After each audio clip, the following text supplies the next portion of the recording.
আসবো জলপাইগুড়ি জেলায়। জলপাইগুড়িতে টোটাল সিট সাতটি আসন রয়েছে। 2021-এর বিধানসভা নির্বাচনে তৃণমূল পেয়েছিল 3, বিজেপি পেয়েছিল 4। 2024-এর লোকসভা নির্বাচনে ওই ফলাফল একই রয়ে গেছে, 3 এবং 4। 2026-এ কি হতে পারে? 2026-এর সিটগুলো দেখাও একবার। ধূপগুড়ি, ময়নাগুড়ি, জলপাইগুড়ি, রাজগঞ্জ, ডাবগ্রাম, ফুলগাড়ি, মাল, নাগরাকাটা। ধূপগুড়ি সিট যাওয়ার সম্ভাবনা বিজেপির দিকে প্রবল। ময়নাগুড়ি সিট টিএমসির দিকে যাওয়ার সম্ভাবনা প্রবল। জলপাইগুড়ি সিট 50-50, এটা কিন্তু অনিশ্চিত, যে কোনো দিকে যেতে পারে। রাজগঞ্জ সিট খুব ইম্পর্টেন্ট সিট, এই কারণে এই রাজগঞ্জে যিনি তৃণমূলের জয়ী বিধায়ক ছিলেন তাকে সরিয়ে সোনাজয়ী অ্যাথলিট স্বপ্না বর্মনকে আনা হয়েছে এই সিটে, কিন্তু এই সিটও কিন্তু 50-50 হয়ে গেছে। বিজেপির দিকে সম্ভাবনা একটু বেশি আছে, হেলে আছে, তৃণমূলও পেতে পারে, এটা কিন্তু বলা যাচ্ছে না। যদিও এটা নিশ্চিত সিট ছিল তৃণমূল কংগ্রেসের, প্রার্থী বদল একটা বড় কারণ হতে পারে এই সিটে তৃণমূল যদি হেরে যায়। ডাবগ্রাম ফুলবাড়ি, গৌতম দেব দাঁড়াতেন এই সিটে, তিনি এবার ডাবগ্রাম ফুলবাড়িতে দাঁড়াননি, তিনি শিলিগুড়িতে চলে এসেছেন। ডাবগ্রাম ফুলবাড়ি সিটও কিন্তু বিজেপির দিকে যাওয়ার সম্ভাবনা প্রবল। মাল সিট, মালবাজার, এখানে সিপিআইএম এর মন্ত্রী ছিলেন, পরবর্তীকালে তৃণমূল কংগ্রেসে যোগদান করেছিলেন, তিনি গতবারও জিতেছিলেন, এবারও মাল তৃণমূল কংগ্রেসের দিকে যাওয়ার সম্ভাবনা প্রবল, কারণ মালে তৃণমূলের অর্গানাইজেশন অত্যন্ত ভালো। নাগরাকাটা সিট খুব ইম্পর্টেন্ট সিট, কারণ চা বাগানের দূষিত এলাকা। এই নাগরাকাটা সিটে তৃণমূল এবার নতুন একজন ক্যান্ডিডেটকে দিয়েছে, এই সিটে কিন্তু হাড্ডাহাড্ডি লড়াই হচ্ছে আমি যতদূর জানি এই সিটটাতে।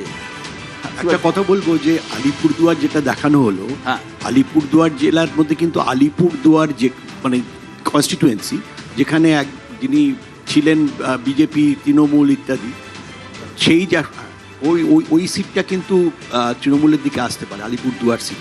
দেখুন, সব কিছুই হতে পারে, আমি এমন বলছি না যে হতে পারে না, আমি বলছি সম্ভাব্য।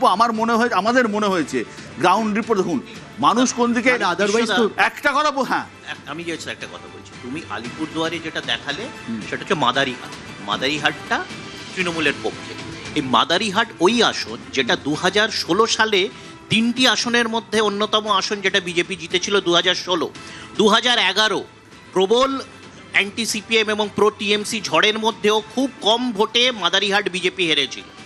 সেই সিট আমরা বাই ইলেকশনে জিতেছি, এবং চা বাগান কেন্দ্রিক রাজ্য সরকারের যে উন্নয়ন এবং আসামের চা বাগানের যে দুর্দশা, এবং সেখানকার মানুষজন তো তাদের আত্মীয় স্বজনরাই আছে, যে তারা যে অভিজ্ঞতা আসামের ক্ষেত্রে তারা ওখানে নিজেদের বলেছেন, ওখানকার মানুষরা জেনেছে, তাই নিরিখে আমার মনে হয় জলপাইগুড়িতে যে চা বাগান কেন্দ্রিক সিটগুলো আছে, নাগরাকাটা ওইগুলো, এবং এই আলিপুরদুয়ারের বিস্তীর্ণ অঞ্চলে এটা দারুণ প্রভাব পড়তে চলেছে।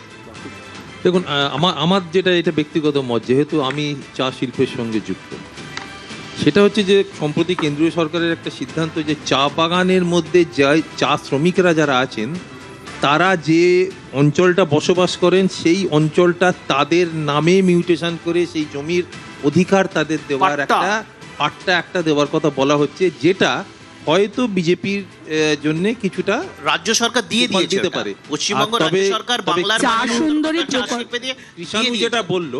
ঈশানু যেটা বললো যে আসামের চা বাগানের সঙ্গে পশ্চিমবাংলার চা বাগান না, পশ্চিমবাংলার চা বাগানের অবস্থা অত্যন্ত খারাপ। দার্জিলিং তার জিআই যে অধিকারটা যেটা পেয়েছে, অর্থাৎ দার্জিলিং চা, এটার জন্য দায়ী কিন্তু কেন্দ্রীয় সরকার। কেননা আমি বলছি, কেনিয়া এবং শ্রীলঙ্কা থেকে চা এনে দার্জিলিং চায়ের সঙ্গে মিশিয়ে যে একদম ঠিক বলছেন, এই কারণে বলছি আমি এক গ্রাউন্ড রিপোর্টটা বলছি। চীন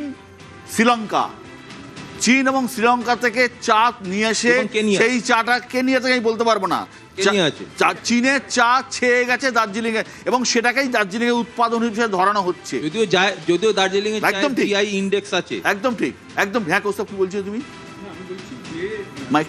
ব্যাপারটা এরকম এতটা সরলীকরণ না। আলিপুরদুয়ার ক্ষেত্রে আমি বলবো আলিপুরদুয়ার শহরের সিটটা খুব ইন্টারেস্টিং, মানে আমাদের ভোটটা ব্যাপক বাড়বে আলিপুরদুয়ার শহরে।